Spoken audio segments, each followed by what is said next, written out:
Right now, as you're listening to this, somewhere out there, a 17-year-old is sitting in a parking lot. Engine off, phone in hand, no plan. He just made a decision that everyone in his life said was a mistake. That kid was me.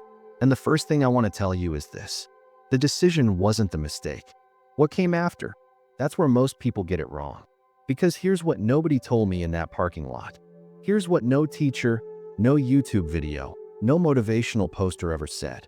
The biggest obstacle between you and everything you want is not the market. It's not the economy. It's not your background, your network, or your bank account. It's you. Specifically, it's the version of you that you haven't met yet. I dropped out of high school with $0 and no plan. By every conventional measure, I had failed before I started. And according to the statistics, I was supposed to stay failed.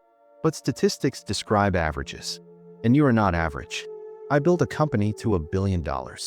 Not because I was the smartest person in the room. Not because I had the right connections or the perfect idea at the perfect time. I built it because at some point, in that parking lot, and in 100 darker moments that came after, I made a different kind of decision. I decided to start with myself. Not my business plan. Not my pitch deck. Not my niche. Myself. And in the next 85 minutes, I'm going to show you exactly what that means. This is not a story about getting rich. This is a story about getting real. Because here's the truth most people don't want to hear. You can have the best strategy in the world and still lose. You can follow all the right advice and still sabotage yourself. You can grind for 10 years and still feel like something's missing. Why? Because strategy without identity is a car without an engine. You can push it, you can steer it, but it's not going anywhere on its own. What I'm about to give you is the engine. This audiobook is built around one framework. Start with yourself. Not start with your idea. Not start with your audience. Not start with your funnel. Start with the one person you've been avoiding looking at directly. Yourself. Over the next 9 chapters, we're going to go deep. We're going to excavate who you actually are, not who you were told to be. We're going to rewire how you think about failure, clarity, identity, and scale. We're going to talk about the people around you and how they're quietly shaping your ceiling. And we're going to build a real system, one that compounds over time, not just for your business, but for your life. At the end, you'll get a 30-day action plan, not a vision board, not affirmations, an actual plan with real steps you can execute starting today. Let me be clear about one thing before we begin. This is not motivational hype. I don't believe in pumping you up for 90 minutes so you feel good for an afternoon and then go back to your old patterns by Tuesday. I believe in structural change. And structural change requires one thing above all else: honesty. So I'm going to be honest with you, sometimes uncomfortably honest. And I'm going to ask you to be honest with yourself. Can you do that? I'm not asking rhetorically. I'm asking because a lot of people who start this kind of content are doing it to feel like they're working on themselves without actually doing the uncomfortable part. The listening is easy. The looking is hard. And here's something I want you to understand before we go any further. Most people who are stuck are not stuck because they lack information. They are stuck because they have not yet been honest with themselves about what is actually holding them back. They've read the books, watched the videos, attended the seminars, and they're still in the same place. Because information without self-knowledge is a map with no starting point. You cannot navigate from somewhere you refuse to acknowledge you are. This audiobook is designed to help you find your starting point, your real one, not the polished version you present to the world. The actual one, with all the patterns, all the fears, all the unexamined stories running quietly in the background. That is the work, and it is worth doing. Not because it's comfortable. It isn't. But because the version of you on the other side of it, clear, grounded, genuinely self-directed, that version is unstoppable. I want to be honest about something else before we start. The path from that parking lot to where I am now was not a straight line. It was not a clean narrative of grit and hustle leading inevitably to success. There were years that looked nothing like progress from the outside. Years where I was doing the work, but couldn't see it compounding yet. Years where I doubted everything, including this whole idea that starting with yourself was actually the answer. But here's what those years gave me. A very clear picture of what actually drives results. And what just looks like it drives results from the outside. Tactics look like the answer. Strategy looks like the answer. The right market, the right timing, the right product, these all look like the answer. They are important, but they are not the answer. The answer is the person executing them. And the person executing them is you. So that's where we start. That kid in the parking lot figured it out. Let's go find out how. Chapter 1. The Myth of the Natural Entrepreneur. Let me destroy something you probably believe. The idea that entrepreneurs are born. That there are people out there who just have it. The drive, the instincts, the vision. The ones who were selling candy in middle school and building apps at 16 and closing deals before they could legally rent a car. And then there's everyone else. That story is a lie. Not a small lie. A structural lie, designed to let most people off the hook. Because if success is something you're born with, then your failures aren't really your fault. And your potential is already decided. And the ceiling is fixed. That's a comfortable story. It's also completely wrong. Here's what the research actually shows, and what the most successful builders I've ever met have told me when the cameras aren't rolling. Nobody arrives. The greats were not great at the start. They were made. And the first thing that made them great was not a better idea, or a bigger network, or a lucky break. It was self-awareness. They knew something about themselves that other people didn't know about themselves. They understood their strengths with unusual clarity. They understood their weaknesses, and they stopped pretending those weaknesses didn't exist. That's the real starting point. Not the idea, not the funding, the self-knowledge. Now, here's where it gets interesting. Most people who want to build something spend enormous energy on external research. They study the market. They map the competition. They build financial models. They read every business book ever written. And they know almost nothing about what's happening inside them. Zero analysis of their actual decision-making patterns. Zero investigation into why they consistently self-sabotage at the same moment in every venture. Zero understanding of why they can execute brilliantly in some environments and freeze completely in others.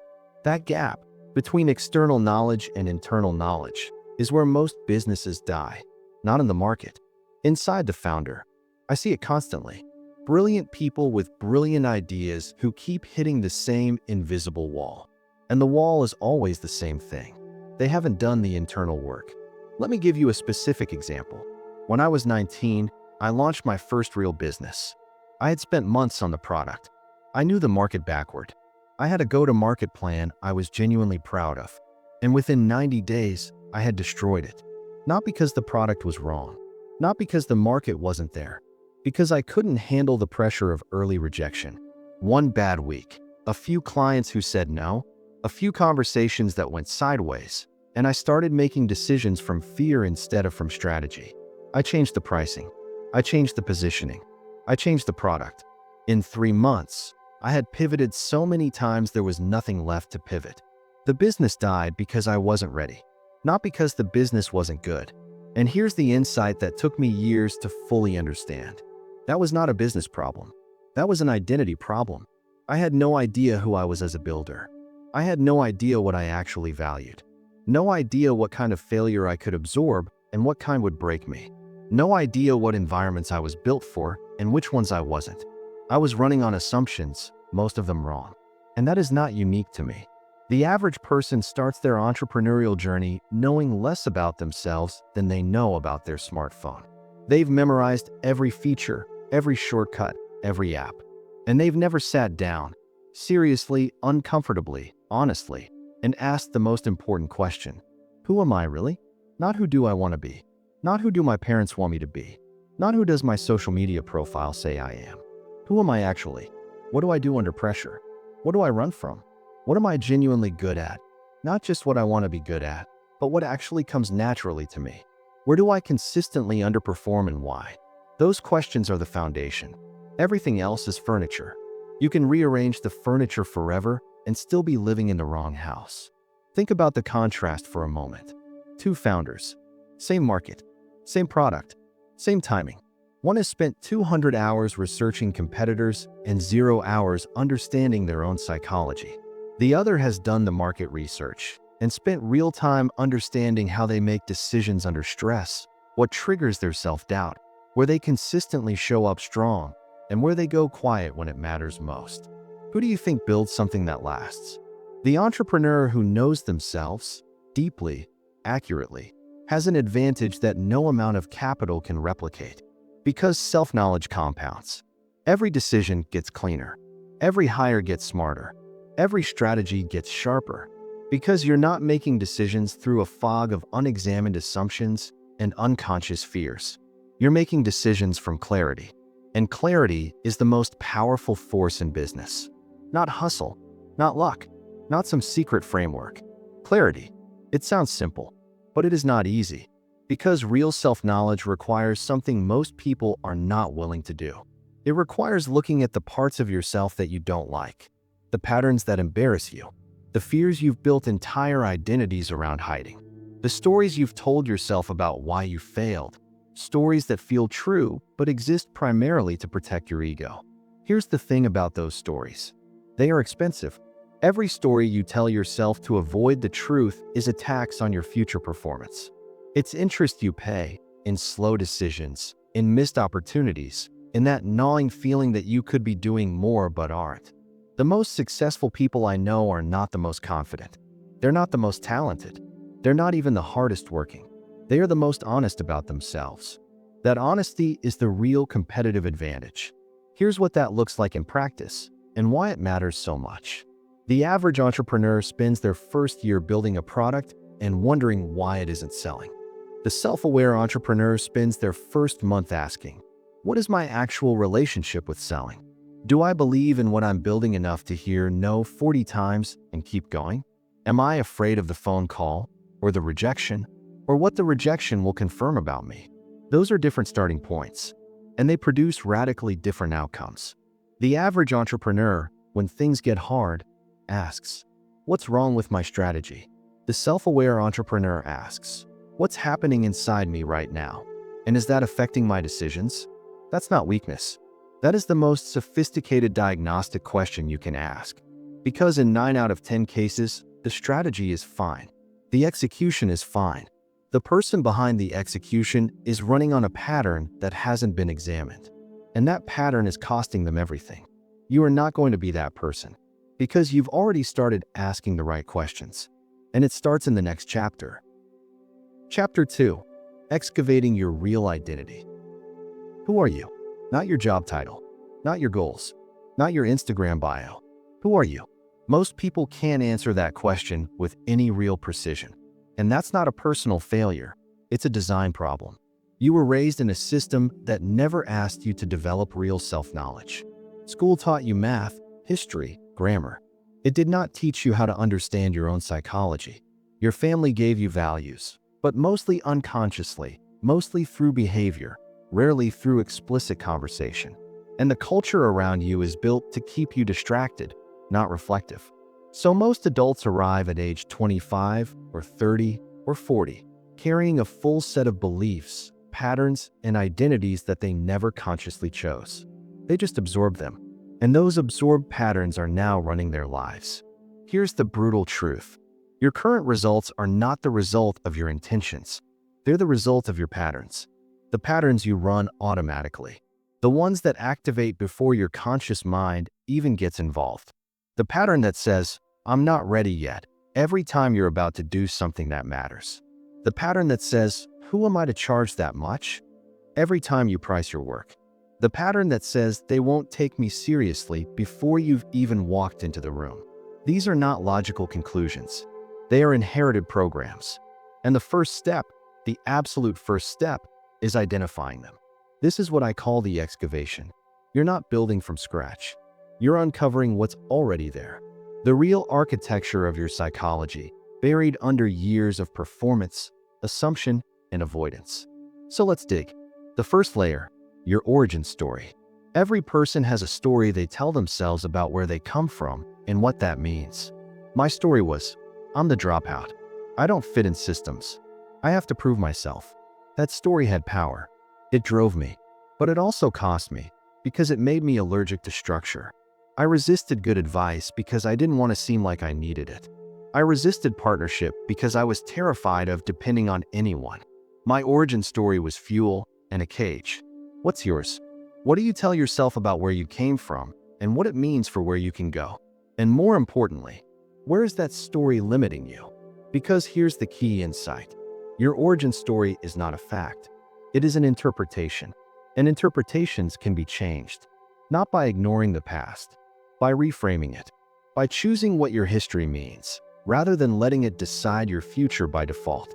The second layer, your hidden beliefs about success. Most people have what I call a ceiling belief, a belief they don't know they have, that quietly caps their potential. It sounds like this. People like me don't make it to that level. Money changes people, and not for the better. If I become too successful, I'll lose the people I care about. I don't deserve to win unless I've suffered enough first. These are not conscious thoughts. They live below the surface, but they are active. They are filtering your decisions every single day. And the wild thing? Many of these beliefs were handed to you before you were 10 years old. A comment from a teacher, a fight you overheard between your parents, a time you tried something and failed and someone laughed. You didn't choose those beliefs, but they chose you. And unless you identify them explicitly, not vaguely, they will keep choosing your outcomes. Here's the exercise I want you to sit with. Finish this sentence out loud without thinking too hard.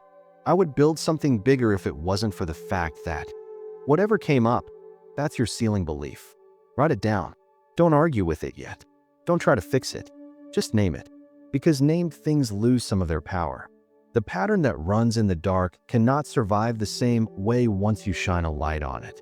The third layer, your actual strengths, not your desired ones. This one is harder than it sounds. Most people, when asked their strengths, tell you what they want to be strong at, or what they've been told they should be strong at, or what sounds impressive. Very few people can tell you what they're actually, functionally, genuinely best at. Here's the test I use. What do you do that feels almost effortless to you, but you can see other people struggling with? Not what you've trained yourself to do, not what you've forced yourself to get good at. What comes naturally? Because natural strengths, when they're deployed correctly, produce disproportionate results. And when you're working against your natural strengths, grinding through tasks that don't align with how you're actually wired, you're operating at a fraction of your capacity. The most dangerous version of this? Building a business that requires you to be someone you're not. I've watched brilliant people kill themselves building companies that fundamentally conflict with their nature. They thought the market wanted one thing, so they tried to become a person who could deliver it. And they could, technically, but they could never thrive. Because thriving requires alignment. Alignment between who you actually are and what you're actually building. And you cannot achieve that alignment until you know, with real precision, who you actually are. The fourth layer, your relationship with visibility. This is the one that surprises most people. One of the biggest silent killers of entrepreneurial potential is not fear of failure. It's fear of being seen. A lot of people who want to build something are deeply, secretly afraid of what happens if it works. If people pay attention, if they become visible, because visibility means judgment, and judgment means potential humiliation, and humiliation means confirming the worst thing you already believe about yourself. So they stay just small enough to stay safe. They build in slow motion. They constantly find reasons to not quite launch. They hedge every move, not because they don't want success, because they're afraid of what success will expose. The fifth layer, your unspoken definition of failure. This is the layer that ties everything together. Most people think they're afraid of failing, but when you dig deeper, you find something more specific. They're afraid of a particular kind of failure. For some people, it's public failure, being seen to lose. For others, it's financial failure, the threat of losing stability. For others still, it's relational failure, disappointing the people who believed in them. Your specific fear of failure shapes every decision you make.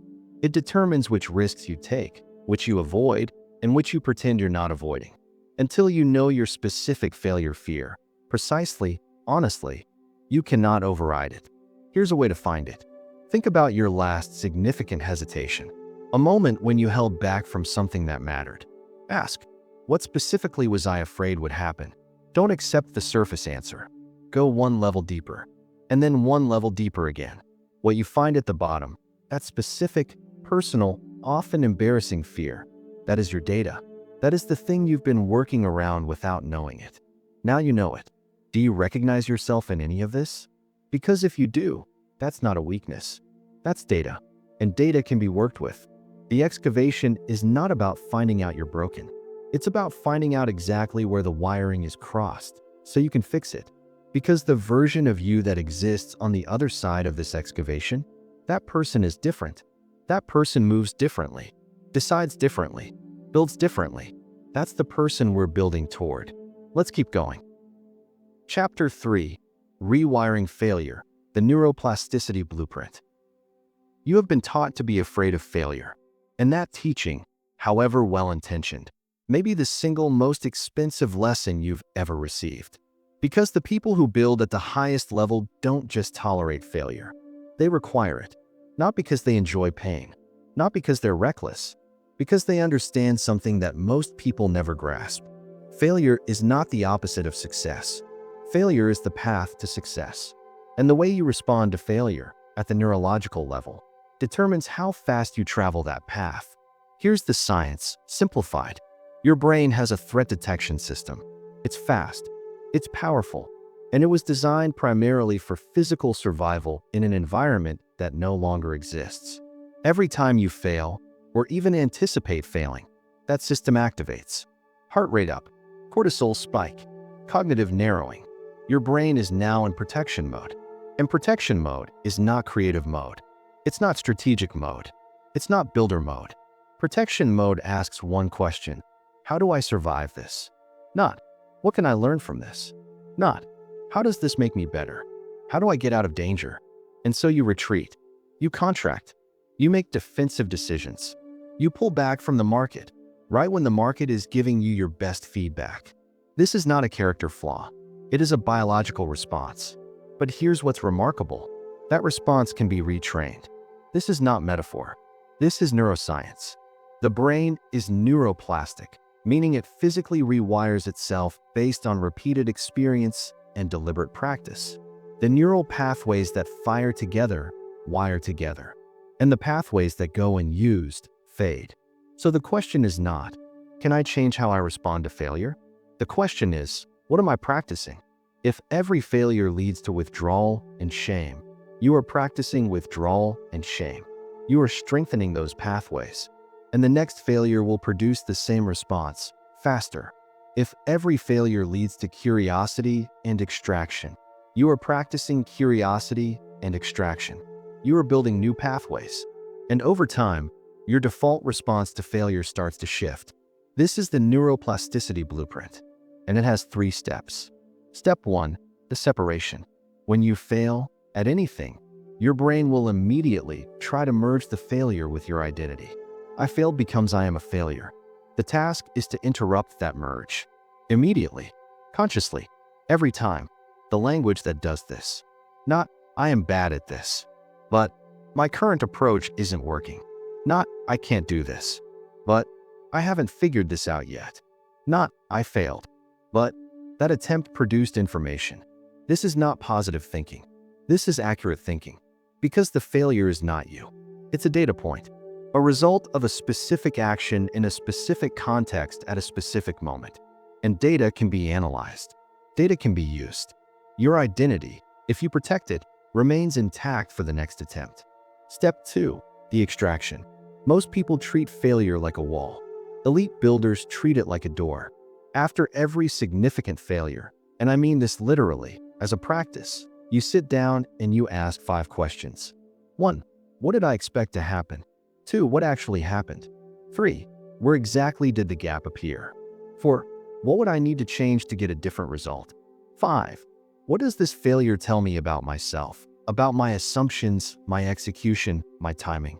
Those 5 questions transform failure from a dead end into a curriculum. I have a notebook, I've kept it for years, that is full of nothing but failed attempts and what I learned from them. That notebook is worth more than any course I've ever taken. Because it's not generic wisdom. It's my wisdom, earned specifically by me, in my specific context, through my specific failures. That's data you cannot buy. Step 3, the recontextualization.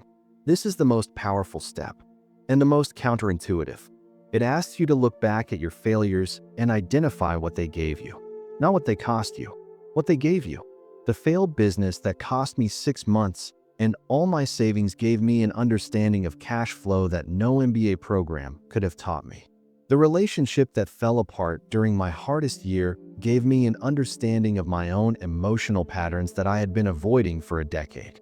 The pitch that went catastrophically wrong, in front of investors I desperately wanted to impress, gave me the thick skin I needed for every difficult conversation that came after. Every failure is a deposit. The account it's depositing into is not your bank account. It's your capacity. Capacity to handle pressure. Capacity to recover. Capacity to stay clear when everything is telling you to panic. And that capacity, built through failure, extracted deliberately, recontextualized over time. That is an asset that never depreciates. There's one more thing I want to add here. Failure has a speed component that most people miss. The faster you can cycle through failure, attempt, fail, extract, adjust, attempt again, the faster you build competence. The faster you build the pattern recognition that eventually looks like natural talent from the outside. Think about two people building in the same space. Person A fails once a year, takes it hard, spends 3 months recovering, tries again cautiously. Person B fails once a month, extracts immediately, adjusts quickly, moves on. After 3 years, person A has 3 data points. Person B has 36. The gap in understanding, in calibration, in resilience, it's not even close. The cycle speed is not just a nice to have. It is one of the primary drivers of long-term competitive advantage. The people you admire who seem to just get it, who seem to move through the world with unusual ease and confidence. They failed more than you, faster than you, and they extracted from everyone. That's the mechanism. The world's best builders are not people who failed less. They are people who failed forward. And now you know exactly how. W. Chapter 4. The Clarity Protocol. Know what you actually want. Most people think they know what they want. They don't. They know what they think they should want. What sounds impressive? What would make their parents proud, or their critics quiet, or their social media metrics spike? But what they actually want, at the level of genuine desire, deep alignment, authentic drive. Most people have never sat still long enough to find out. And that confusion is costing them everything. Because here's what happens when you pursue something you don't actually want. You work hard, you make progress, and it feels hollow. You hit the goal, and you feel nothing. Or worse, you can't sustain the pursuit. You burn out, or self-sabotage, or keep finding reasons to slow down. All because the engine underneath the effort is running on the wrong fuel. There is a version of clarity that most people mistake for the real thing. It sounds like this. I want to make $10 million. I want to build a 7-figure business. I want to be free. Those are not goals. Those are postcards. They're images of a destination with no map, no vehicle, and no understanding of why you actually want to go there. Real clarity goes 3 levels deeper. Level 1. What do you want and why? Not the number, not the lifestyle image. The why. Why does the money matter? What does it represent? What problem does it solve at the deepest level of your psychology? For me, and I'm being genuinely honest here, the money represented safety, not luxury. Safety. I grew up not knowing if things were going to be okay, and I unconsciously associated financial success with the elimination of that feeling. Once I understood that, really understood it, I could work with it. I could see where it was driving good decisions, and where it was driving fear-based decisions that were actually moving me away from what I said I wanted. Why do you want what you say you want? Not the polished answer, the real one. Sit with that question. It's worth more than any strategy. Level 2. What are you actually willing to pay? Every goal has a price. Not just financial, a life price. The price in time, relationships, sleep, comfort, identity. Most people want the outcome. Very few people are honest about whether they're willing to pay the actual price. And here's the critical thing. That's okay. Not every goal is worth its price. Some things you think you want, when you look honestly at the price tag, you actually don't want that badly. And that's important information. Because pursuing something you're not actually willing to sacrifice for creates a particular kind of suffering. You're committed enough to feel guilty when you're not working, but not committed enough to do what it actually takes. That gap between stated ambition and actual commitment is one of the most common sources of internal conflict I see in entrepreneurs. The Clarity Protocol cuts through it. It asks, given the real price of this goal, not the romanticized version, the real version, am I all in? Yes or no? If yes, go. Completely. No hedging. If no, that's okay. Redirect. Find the thing you are willing to pay for. Build that instead. Here's a practical way to feel this difference in your body. Think about a goal you've been working toward but can't seem to fully commit to. Now imagine telling someone you deeply respect, I'm going to give up the next 3 years of weekends, vacations, and comfortable evenings for this. Does that feel like a sacrifice? Or does it feel like the obvious trade? If it feels like a sacrifice, you don't actually want it enough to build it. If it feels obvious, you found the thing. That felt sense of course, that is alignment. That is where sustainable drive comes from. Not from discipline alone, from genuine desire meeting honest commitment. Level 3. What does success actually look like in your daily life? This is the one most people skip, and it might be the most important. Because here's what I've observed in people who reach significant financial milestones. About half of them discover that the life they built does not match the life they imagined. They thought success meant freedom, and they built a business that owns them. They thought success meant impact, and they built a business that produces revenue, but no meaning. They thought success meant time, and they're working harder than they've ever worked in their lives. Not because success failed them, because they never clearly defined what success looked like at the level of daily experience. So define it now. If everything went exactly as you hoped, what does a Tuesday look like? Not the highlight reel. The Tuesday. Who are you with? What are you doing? What kind of problems are you solving? What kind of energy are you operating at? What time do you wake up? Not what time do you want to wake up, but what time aligns with how you're actually wired. What kind of work lights you up versus what kind drains you? That image, concrete, specific, honest, is your actual North Star. And when you have that image clearly in mind, you can start reverse engineering what you need to build to get there. Not a business that looks successful from the outside, a life that feels successful from the inside. That is what clarity actually delivers. And it starts with asking better questions. Let me give you a real example of what happens when this clarity is missing. I worked with a founder, smart, driven, 3 years into his business, who had built a 7-figure company he genuinely hated running. When I asked him why he built it, he gave me the answer that sounded right. Freedom, impact, financial independence. When I pushed deeper, what does freedom actually mean to you? What does a good Tuesday actually look like? He went quiet. After a long pause, he said, I built this because I wanted my father to take me seriously. He had spent 3 years and enormous energy building a company designed to impress someone who hadn't been involved in his decisions in a decade. Not designing a life he wanted, designing a trophy. The clarity work isn't comfortable, but it is the most useful thing you can do. Because once he understood that, really understood it, he could make a different choice. He didn't have to burn down what he'd built, but he could start building toward what he actually wanted. That conversation changed the direction of the next 10 years of his life. The same clarity is available to you right now. Chapter 5. Building your inner board of directors. Every great company has a board, a group of experienced, challenging, diverse perspectives that push back on the CEO's blind spots, that ask the hard questions, that hold the vision accountable to reality. The best builders in the world have a version of this for their inner life, too. Not literally, though mentorship is real and powerful, but internally, a set of perspectives, voices, frameworks, models of thinking that they can access deliberately when they need guidance, challenge, or reorientation. I call this the inner board of directors, and building it is one of the highest leverage things you can do for your long-term performance. Here's how it works. The first seat, the strategist. This is the voice that zooms out. When you're in the weeds, reacting, stressed, tactical, the strategist asks, what are we actually trying to build here? Is this decision moving us toward that or away from it? If we zoom out 5 years, does this matter? The strategist is not emotional, not reactive.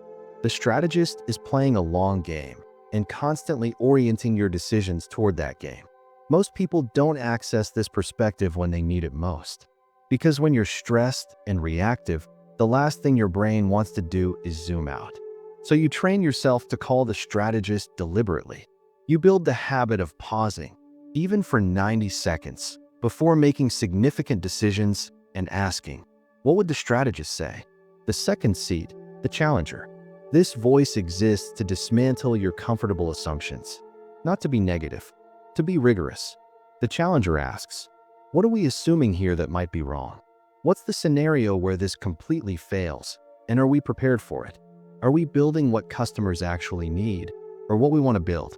The challenger is invaluable because confidence, left unchecked, becomes arrogance. And arrogance builds beautiful things that don't work in the market. You need a voice that consistently asks, prove it.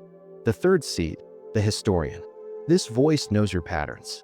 The historian has watched you before, seen you make similar decisions in similar emotional states. Notice the specific moments when you've derailed. And when a moment like that comes again, because it will, the historian says, we've been here before. Remember what happened? This is why journaling has been one of my most consistent practices for over a decade. Not because I enjoy writing, because I am building a database of my own patterns. So when pattern 7 shows up again, the one where I overextend, then crash, then retreat, I can recognize it before it takes me under. The historian gives you access to your own data, and your own data is the most relevant data there is. The fourth seat, the coach. This is the voice of genuine care, not the voice that tells you what you want to hear. The voice that tells you what you need to hear, delivered with the understanding that you are capable of more. The coach says, you're better than this decision. You're running from something. What is it? What would the strongest version of you do right now? The coach is necessary because the internal dialogue of most high-achieving people is brutal, harsh, demanding in ways that are not productive. The coach is demanding, too, but from a place of belief, not contempt. That distinction matters more than it sounds. How you talk to yourself under pressure determines how you perform under pressure. And if the voice in your head during your hardest moments is one of contempt, you are performing against a headwind every single day. The coach builds tailwind, building the board in practice. You don't summon all 4 voices at once. You learn which seat is needed for which situation. Decisions about strategy and direction bring the strategist. Decisions where your assumptions need stress testing bring the challenger. Decisions where a pattern is at risk of repeating bring the historian. Moments where you're being hard on yourself in unproductive ways bring the coach. The way to build this practice: start with one voice, the one you most lack right now. If you tend toward overconfidence, start with the challenger. If you tend toward self-criticism, start with the coach. If you tend toward reaction, start with the strategist. Spend 2 weeks actively calling that one voice into your decisions. Ask its question, sit with the answer, then add the next. There's also a 5th presence worth mentioning, one that sits above the other 4. I call it the observer. The observer doesn't give advice. It doesn't strategize, challenge, remember, or coach. It simply notices. When you're in a difficult meeting and you feel your chest tighten, the observer notices that without reacting to it. When you're about to make a decision from ego rather than strategy, the observer spots the shift before you act on it. The observer creates a thin but crucial layer of distance between you and your automatic responses. That distance is where choice lives. Most people spend their entire lives inside their experience, with no part of their awareness standing slightly outside it. Building the observer, the practice of noticing your own internal states in real time, is one of the highest leverage skills available to a builder. Over time, these voices become automatic. They integrate. You stop needing to consciously summon them because they've become part of how you think. That is what a developed inner life looks like. Not absence of doubt, not permanent certainty, structures for navigating both. And those structures, built deliberately, practiced consistently, produce a kind of inner stability that external success alone can never provide. Because external success fluctuates, your inner board is always in session. Chapter 6. from self-awareness to self-command. Self-awareness is not enough. I want to be very clear about this, because the personal development world has sold self-awareness as the destination. It is not. Self-awareness is the map. Self-command is driving the car. And a lot of people have very good maps and are sitting perfectly still. They know their patterns. They can articulate their limiting beliefs in impressive detail. They've done the therapy, read the books, attended the retreats. And when the pressure comes, when the stakes are real and the fear is loud, they do exactly what they always did. Because knowledge without practice is not transformation. It's information. Self-command is the ability to direct your own psychology in real time. Not to eliminate fear. Not to pretend doubt doesn't exist. To move deliberately, with intention, in the presence of fear and doubt. That's the skill. And it's trainable. Here's the framework I use. The 3-second interrupt. Your brain, when triggered, moves from stimulus to response in milliseconds. The pattern fires automatically. But between the stimulus and the response, there is a gap. It's small, but it exists. And that gap is where your power lives. The 3-second interrupt is a practice. You train yourself to catch the gap. When you feel the fear spike, before you react, you pause. 3 seconds. In those 3 seconds, you're not solving the problem. You're interrupting the automatic pattern long enough to insert a conscious choice. What is the situation actually asking of me right now? What response would serve me best? Who do I choose to be in this moment? 3 questions, 3 seconds, and then you act, not from the pattern, but from the choice. This sounds simple. It is not easy. It requires thousands of repetitions before it becomes reliable. But every successful interruption builds the pathway. And over time, the gap widens. The automatic responses slow down. The conscious choice arrives faster. This is how you go from knowing your patterns to actually breaking them. The pressure protocol. High-stakes moments require a different kind of readiness. And most people prepare for high-stakes moments by preparing the content, the pitch, the presentation, the plan. They do not prepare their psychology. And then they stand in front of the room and their psychology takes over. The pressure protocol has 3 parts. Pre-performance anchor. Before any high-stakes situation, you deliberately call up a specific memory of a time you performed exactly as you wanted to. Not a fantasy, a real memory. In full sensory detail. You feel what you felt. You see what you saw. You're reminding your nervous system, I have done this before. I can do this again. In the moment signal. A physical cue you use to return yourself to center when you feel yourself drifting. Mine is a specific breath pattern. 4 counts in, hold 4, 4 out. It activates the parasympathetic nervous system. It physically calms the threat response. Your signal might be different, but it should be physical and practiced in low-stakes moments, so it's available in high-stakes ones. Post-performance extraction. After every high-stakes performance, regardless of outcome, you sit down and extract. What went well? What didn't? What specifically would I do differently? Not an emotional review, a clinical one, because improvement requires accurate feedback. And your emotional brain, left unstructured, will either catastrophize or rationalize. The protocol keeps the feedback clean. The identity anchor. This is the deepest layer of self-command. When everything is uncertain, when the business is struggling, when the doubt is loudest, when the critics seem right, you need something that doesn't move. That something is your identity anchor. A clear, precise statement of who you are, not tied to your results. Not, I am a successful entrepreneur. That identity collapses when results are bad. But, I am someone who builds with integrity, learns from everything, and doesn't stop. That identity holds. It's not contingent on the outcome. It's contingent on the process, on who you are in the doing, regardless of what the doing produces. The practical test of a good identity anchor is this. Can it survive a bad quarter? Can it survive a failed launch? Can it survive public criticism? If your identity requires external validation to stay intact, it is not an anchor. It is a weather vane. It moves with every shift in conditions. A real anchor holds when the conditions are worst. Build one that can hold. The people who sustain long-term high performance are not the ones who never fail. They're the ones whose identity doesn't depend on not failing. They can absorb the loss. They can absorb the criticism. They can absorb the pivot because they know who they are. And that knowing doesn't require the market to confirm it. Build that anchor now, before the next hard moment arrives, because it will arrive. And who you are when it does, that is what actually determines your trajectory. Here's what this looks like when it's working. A founder I know was 3 months into a product launch that was badly underperforming. The numbers were bad. The team was nervous. The investors were asking questions. In that moment, the moment that breaks most people, I watched him do something different.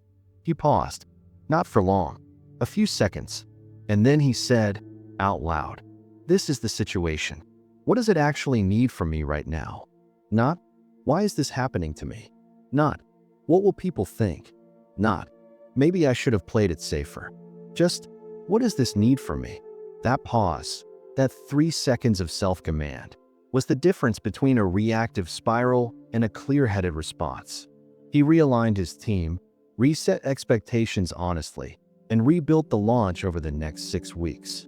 The business survived. More than that, it became stronger for having navigated that moment well. Self-command is not a personality trait. It is a practice skill, and it is available to anyone willing to train it. Chapter 7. The $1 billion Inner Game. Scaling Your Identity. Here is something nobody tells you about scaling a business. The person who can build to $1 million is not automatically the person who can build to $10 million. And the person who can build to $10 million is not automatically the person who can build to $100 million. Every threshold requires a different version of you. Not more effort, not better tactics, a different identity. And if you don't consciously scale your identity along with your business will scale to the edge of who you currently are and stop. I've watched this happen too many times to count. Brilliant founders who built impressive things and then hit a ceiling that had nothing to do with the market and everything to do with the person. They were operating at a $10 million identity while trying to build a $50 million company, and the gap kept closing in on them. So let's talk about what identity actually needs to look like at each stage. The $1 million identity. At this level, the business is an extension of you. Your energy, your taste, your relationships, your execution. You are the product. You are the brand. You are the operation. And that's fine for a while. The identity you need here is a builder's identity. Someone who does the work, who is close to the customer, who moves fast and adapts. The risk at this stage? You become so fused with the business that you can't let go of anything. You're the bottleneck, and you don't even know it, because being needed feels like being valuable. It's not the same thing. The $10 million identity. Here, something fundamental has to shift. You are no longer the best person to do most of the things your business needs. You might be, but even if you are, you cannot. The $10 million identity requires something that most high-performing founders find genuinely difficult: letting other people be excellent, not just tolerating delegation, not just intellectually understanding leverage, actually trusting, at a deep level, that other people can carry parts of your vision forward. The belief that has to expand here is this: my value is not in my doing. My value is in my vision and my leadership. That's a significant identity shift. And it doesn't happen automatically with the revenue milestone. It has to be chosen, consciously, often against the pull of every instinct that got you to $1 million. The $100 million identity. Now you're operating in a different dimension. The business is larger than any one person's execution.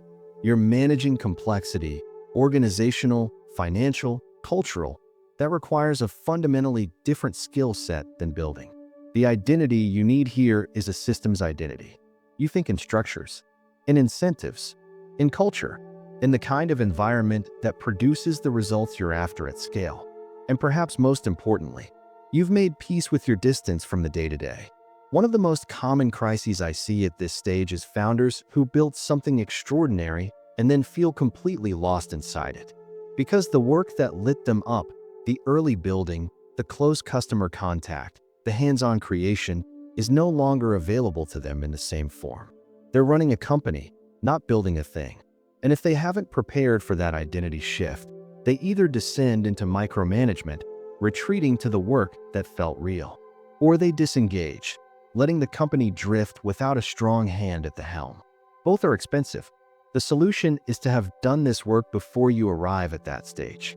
To have already asked, who do I need to become to lead what this is becoming? And to have started building that person deliberately in advance. The shadow side of scaling. There's something almost nobody talks about when it comes to identity and scale. As your business grows, as you become more visible, more successful, more recognized, a new kind of pressure appears. The pressure to stay the same. People who knew you early will resist your evolution. Not consciously, but they're comfortable with the version of you they understand. The new version makes them uncertain. Some will call it arrogance. Some will call it changing. Some will quietly pull back. And if you're not prepared for it, that social friction will pull you backward. Not because the people are bad, because identity evolution is genuinely uncomfortable for everyone in your orbit, not just you. The builders who scale cleanly through this are the ones who have decided in advance, my identity is a living thing. It is allowed to grow, and the people worth keeping will grow with me. The decision that separates builders from drifters. Here's what this comes down to at every level. Are your daily decisions consistent with the identity you're trying to build, or the identity you're trying to leave behind? This is the most practical question in this entire audiobook. Not, what strategy should I use? But, is the person I'm being today capable of building what I want to build tomorrow? If the answer is yes, keep going. If the answer is no, something needs to change. Not tomorrow. Not when things slow down. Now, the universal principle. Across every stage, there's one identity principle that holds. Your comfort zone is always smaller than your potential. The identity that currently feels natural to you, that fits well, that doesn't require effort. That identity was built for where you are, not where you're going.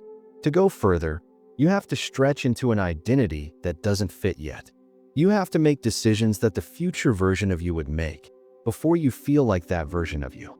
Because identity is not something you have. It's something you practice. Every decision reinforces or undermines the identity you're building. The question is whether those decisions are conscious or automatic. If they're automatic, you'll build to the edge of who you currently are and stop. If they're conscious, you'll build to the edge of who you're becoming. And who you're becoming has no ceiling. Chapter 8. The people around you are making you smaller. You've done the internal work. You've excavated your identity, rewired your response to failure, built your inner board, developed self-command. Now I need to tell you something that might be the hardest truth in this entire audiobook. None of that work will hold if the environment around you is constantly pulling you back to the old version. Because here's what most personal development content ignores. You are not just an individual. You are a system, and systems have inputs. The people you spend the most time with, their beliefs, their ambitions, their relationship with risk, their conversations, their energy, those are inputs. They are flowing into you constantly, whether you notice them or not. And if those inputs conflict with the identity you're trying to build, you will feel it as internal friction, as resistance, as the strange exhaustion of having to fight to be yourself in the spaces that are supposed to feel like home. Let me give you the honest version of this. Most people who grow significantly, in business, in psychology, in the scale of what they're building, go through a period where their existing relationships become uncomfortable. Not because the people are bad, because growth creates distance. The person you were is someone your old relationships understand. The person you're becoming is unfamiliar to them. And unfamiliar things trigger one of two responses in people: curiosity or resistance. The people who respond with curiosity will grow with you. The people who respond with resistance will, consciously or not, try to pull you back. It sounds like you've really changed. You think you're better than everyone now? You used to be more fun, more relaxed, more like us. And here's what makes this so dangerous. Those words land because part of you agrees. Part of you misses the simpler version. Part of you is afraid that growth means losing something real. It might. Some relationships cannot survive the distance that genuine growth creates. That's a real loss, and you should not pretend otherwise. But staying small to preserve those relationships is a trade you will resent for the rest of your life. The proximity principle. Research on human behavior is consistent on this point. Your outcomes, financial, psychological, physical, are significantly predicted by the 5 to 10 people you spend the most time with. Not because of some mystical energy transmission, because of standards. The people around you set an ambient standard for what's normal, for what's acceptable, for what's possible. If everyone around you thinks $100,000 a year is success, that standard is in the air you breathe. It requires active effort to exceed it. If everyone around you is building things that matter at real scale, that standard is in the air you breathe. It becomes the floor, not the ceiling. You don't rise to the level of your goals. You rise to the level of your environment. So the question is not just, what do I want to build? The question is, does my environment support the person who can build that? This is not about cutting people off. I want to be careful here because this idea is often misused. The conclusion is not fire all your friends and only hang out with millionaires. That's a transactional, hollow approach to human connection, and it will leave you lonely and shallow. The real question is, am I investing time in relationships that are reciprocally elevating? Relationships where both people are growing, where honesty is possible, where ambition is respected rather than resented, where you can talk about the real challenges of building something without judgment. Those relationships are rare. Build them deliberately. And the relationships that are primarily defined by shared stagnation, the ones where the bond is not growing rather than growing together, those deserve honest reflection. Not cruelty, not abandonment, honest reflection. The conversation you need to have with yourself. Think about the 3 to 5 people you spend the most time with. Not the people you admire from a distance. The people physically present in your day-to-day life. Ask this honestly. When I'm around them, do I feel expanded or contracted? Do I feel more like the person I'm becoming or more like the person I used to be? Do they challenge my thinking in ways that make me sharper? Or do they reinforce the comfortable stories I tell myself? One more question. If I showed them my most ambitious goal, not a safe version, the real one, what would they say? Would they lean in with curiosity? Or would they find a reason it probably won't work? Their response tells you everything about what that relationship is doing to your ceiling. There are no wrong answers here, but the answers matter. Because the environment you build around yourself is not a passive backdrop to your journey. It is an active force. Make it a force that works for you. Here's a concrete practice to close this chapter. In the next 48 hours, have one honest conversation with someone in your life about what you're actually building and why it matters to you. Not the safe version, the real version. Pay attention to what happens in that conversation. Does the person lean in? Do they ask genuine questions? Do they want to understand what you're doing, even if they don't fully relate to it? Or do they deflect? Do they minimize? Do they find the flaw in your thinking before they've understood what you're actually saying? You're not looking for cheerleaders. You're not looking for people who tell you every idea is brilliant. You're looking for people who respect the mission enough to engage with it honestly. That conversation will tell you something useful about every relationship in which it occurs. And over time, you'll naturally invest more energy in the ones that expand you and less in the ones that don't. That's not cruelty. That's curation. And curation of your environment is one of the most powerful investments you can make. Chapter 9. Protect your energy like capital. Money is a resource. Time is a resource. But the most underrated resource you have, and the one that determines how effectively you use all the others, is your energy. Not your schedule, your energy. The quality of cognitive and emotional bandwidth you bring to the things that matter. And most high-achieving people manage their money carefully, their time moderately, and their energy almost not at all. They wonder why, at the end of a productive day, they've gotten a lot done and none of the important things. They wonder why they're working harder than ever and performing worse than expected. The answer is almost always energy, not lack of strategy, not lack of commitment. The right decisions being made by a depleted version of themselves. Here's the framework. Energy has 4 dimensions. Most people think of energy as physical, how rested you are, whether you worked out, what you ate. That's real, but it's 1/4 of the picture. The full picture. Physical energy, the foundation. Sleep, movement, nutrition, non-negotiable. If this is broken, nothing else matters. Emotional energy, your capacity to engage with complexity without becoming reactive. This gets depleted by conflict, suppression, unresolved tension, and environments that require constant emotional performance. Mental energy, your capacity for complex thought. This depletes faster than people realize. Decision fatigue is a real phenomenon. By the afternoon, most people are making significantly worse decisions than they made in the morning. Intentional energy, this is the one nobody talks about. Your sense of meaning and alignment. The feeling that what you're doing connects to something that matters to you. When intentional energy is depleted, when you've been grinding on things that feel disconnected from your actual purpose, you can be physically rested, emotionally stable, and mentally sharp, and still feel completely hollow. You're not lazy. You're running on empty in a dimension you haven't learned to refuel. The energy audit. Once a week, I do a simple audit. I look at where my energy went across all 4 dimensions, and I ask these questions. Where was my energy highest this week? Where was my energy lowest? What caused the drains, and are any of them avoidable? What caused the peaks, and can I engineer more of them? Most people never do this, and so they have no real data about what actually fuels them and what actually costs them. They operate on assumption. I should be energized by this. I shouldn't let this drain me. Should is not data. Your actual experience is data. And once you have that data, you can start making structural decisions. Protecting high energy time. Your best cognitive hours are a limited and non-renewable daily resource. Most people spend them in email.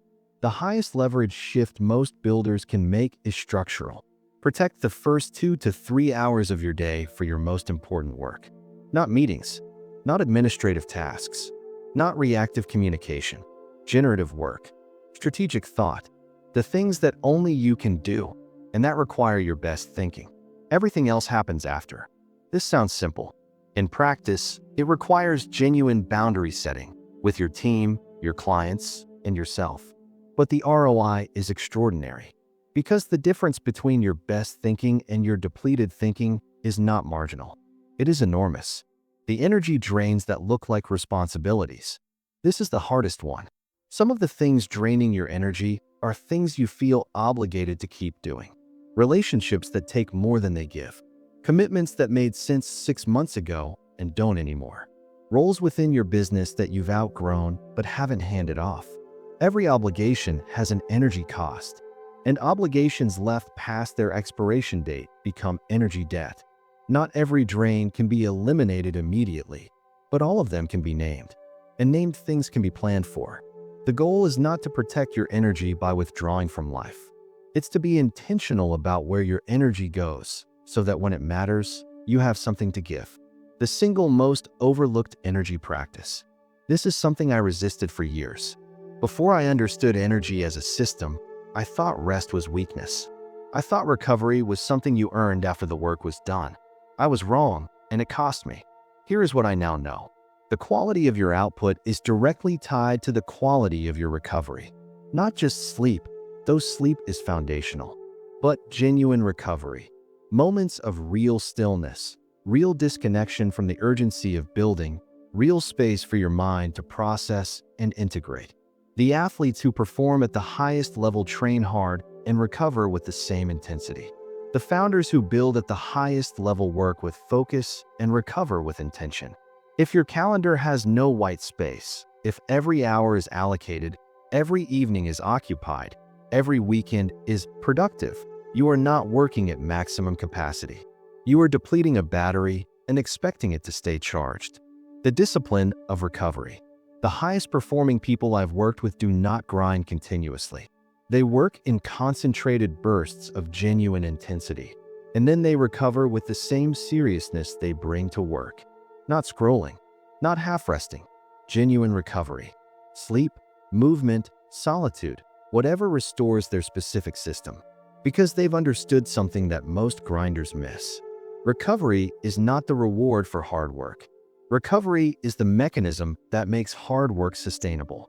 And here's the thing about intentional energy specifically, the dimension most people neglect. You cannot refuel meaning through productivity. Working more does not restore your sense of purpose if the work has drifted from what actually matters to you. The activities that restore intentional energy are different for everyone. For some people, it's creation, making something with their hands, writing, building for the joy of it rather than the outcome. For others, it's deep conversation, the kind where you say the real thing and someone hears it. For others, it's solitude and movement, a long run or a walk with no agenda. The key is that these activities are generative. They give back rather than take. And most high-performing people have almost none of them in their week. They've optimized for output so completely that the inputs have been eliminated. The result is a machine that runs fast and then breaks down unexpectedly. You don't want to be that machine. Build recovery into your system the same way you build strategy into it. With intention, with structure, with the understanding that it is not optional. Protect your energy like capital, because that's exactly what it is. Conclusion: the blueprint is you. We started in a parking lot, engine off, $0 in the bank, a decision that everyone said was wrong. And we've traveled a long way since then, through identity excavation and failure rewiring, through clarity protocols and inner boards of directors, through self-command, scaling identity, the people around you, and energy management. 9 chapters, 1 framework. Start with yourself. If you've stayed with me this far, I want you to understand something. You didn't just listen to a book. You went through a process. And that process has likely already shifted something in you. Maybe subtly, maybe significantly. Maybe you've been pausing the audio to sit with a question. Maybe something in chapter 2 landed in a way you didn't expect. Maybe you recognized yourself in a pattern and felt the specific discomfort of accurate diagnosis. Maybe chapter 8 made you think of someone specific. All of that is the work beginning. Now let me give you the most important thing I can offer. Not another framework. A perspective. Here's what I know after building to $1 billion. And more importantly, after a decade of watching other people build, fail, rebuild, and eventually break through. The external journey is almost a mirror. Whatever you believe about yourself will manifest in your business. Where you hide from yourself, your business will develop blind spots. Where you're honest with yourself, your business will build strength. Where you're willing to be uncomfortable, your business will grow. Where you retreat, your business will contract. The inner game and the outer game are not separate. They are the same game. And most people are trying to win the outer game while completely neglecting the inner one. They're optimizing the strategy while ignoring the strategist. They're building the system while leaving the person inside the system depleted. That's not a criticism. It's a description of where most of us start. The question is where you go from here. You now have the tools. You know what excavation looks like and why it matters more than any external research you'll ever do. You know how to rewire your relationship with failure, not by pretending it doesn't hurt, but by extracting from it relentlessly. You know what real clarity requires, not a number, not a lifestyle image, but an honest conversation with yourself about what you actually want and what you're actually willing to pay. You know how to build an inner board, the structures of thinking that keep you honest, challenged, and grounded across the entire arc of building. You know the difference between self-awareness and self-command, and you have the tools to practice the gap. You know that your environment is not neutral, that the people around you are either inputs that expand you or inputs that contract you. You know how to protect your energy, because energy is the foundation on which everything else is built. Now use it. Not perfectly, not all at once, but consistently, honestly, with the willingness to keep looking inward even when it's uncomfortable, especially when it's uncomfortable. Let me leave you with a question that I still ask myself regularly, even now. Am I building the business, or am I building the person who can build the business? Because both matter, but they are not the same activity. Building the business is external, tactical, measurable. Building the person is internal, structural, compounding. And the person always precedes the business. The business is simply what happens when the right person shows up consistently over time. So be that person. Do the work that most people skip. Have the conversations with yourself that most people avoid. Build the internal infrastructure that makes everything else possible. Because here's the final thing I want to leave you with. Most people listen to content like this and feel genuinely moved. And then they go back to their lives and nothing changes. Not because the content wasn't valuable, but because transformation requires more than inspiration. It requires decision. A real decision. Not "I'll try this." Not "I'll think about it." A decision that says, I am going to do the internal work that most people avoid. I am going to become someone who is genuinely hard to stop. And I am going to start right now. You are not the obstacle. You are the blueprint. One last thing. The parking lot where this started, I drove past it a few years ago. It's still there. Same cracked asphalt. Same flickering light in the corner.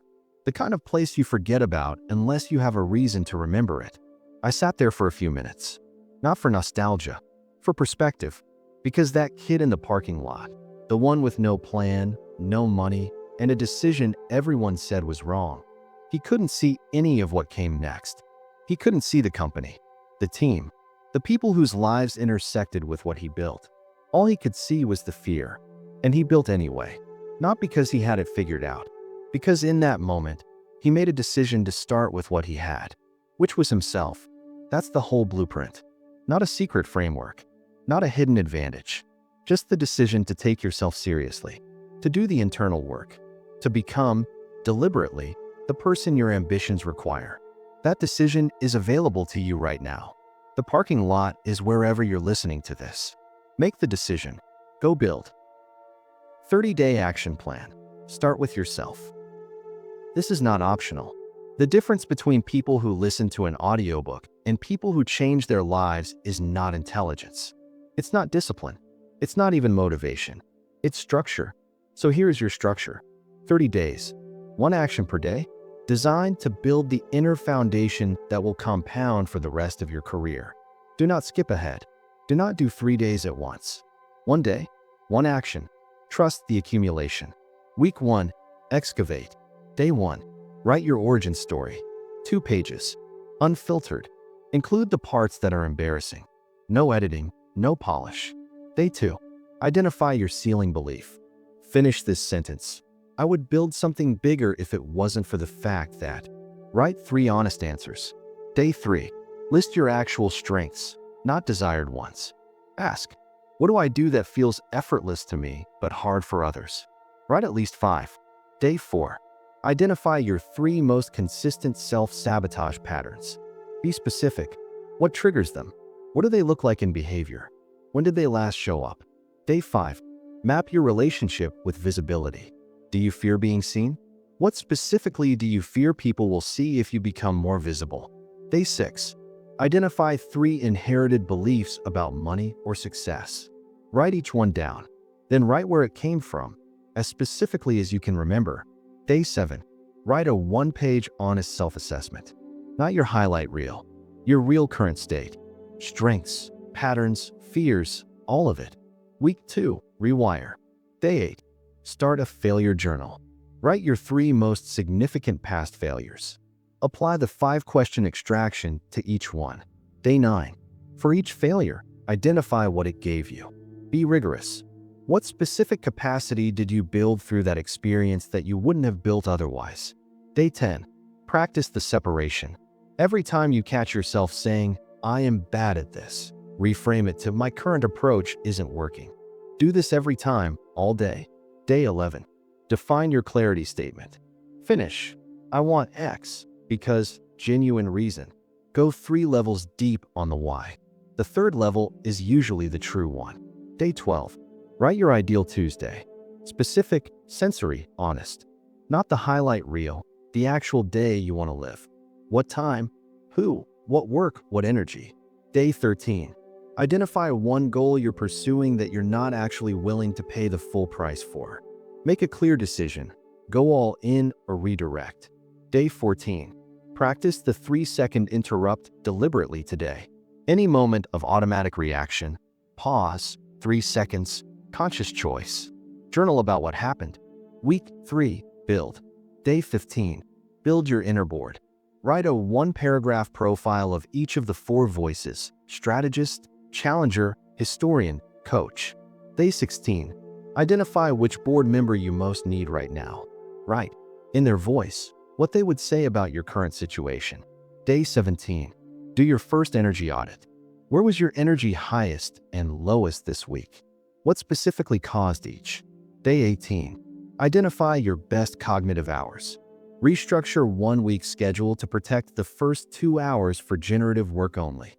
No email, no calls. Day 19. List 3 energy drains that have passed their expiration date. Choose one. Make a concrete plan to address it this month. Day 20. Write your identity anchor statement. 3 sentences, not tied to results, tied to who you are in the process of building, regardless of outcome. Day 21. Review week 1 through 3. Write what has shifted, what surprised you, what are you still avoiding. Week 4. Scale. Day 22. Audit the 5 people you spend the most time with. For each, do they expand you or contract you? Be honest about what each relationship is actually doing to your ceiling. Day 23. Identify the identity shift required for your next level. Write clearly. Who do you need to become to build what you're trying to build? Day 24. Find one decision you've been avoiding that the next level version of you would make without hesitation. Make it today. Day 25. Establish a weekly self-review practice. 20 minutes every Sunday. For questions: what worked? What didn't? What did I learn about myself? What do I commit to next week? Day 26. Write a letter from your future self, 5 years forward, to your current self. What does that person know that you're still learning? Day 27. Identify the one inner obstacle that, if genuinely removed, would most accelerate your external progress. Write a specific, actionable plan for addressing it. Day 28. Share something real about your journey, a struggle, a fear, a failure, with one person you trust. Practice visibility deliberately. Day 29. Return to day 1's origin story. Rewrite it from the perspective of someone who chose this path intentionally and has extracted value from every step of it. Day 30. Write your personal start with your self-declaration. 1 page. Who you are, what you're building, how you're going to build it from the inside out. Read it out loud. A final note on the plan. 30 days will not transform you, but they will build a foundation. And a foundation, solid, honest, correctly placed, is what determines how high everything above it can go. The builders you admire didn't arrive fully formed. They built themselves, day by day, decision by decision, pattern by pattern, until the person they became was capable of the things they wanted to build. That's available to you, not someday, starting with day 1. This is not a sprint.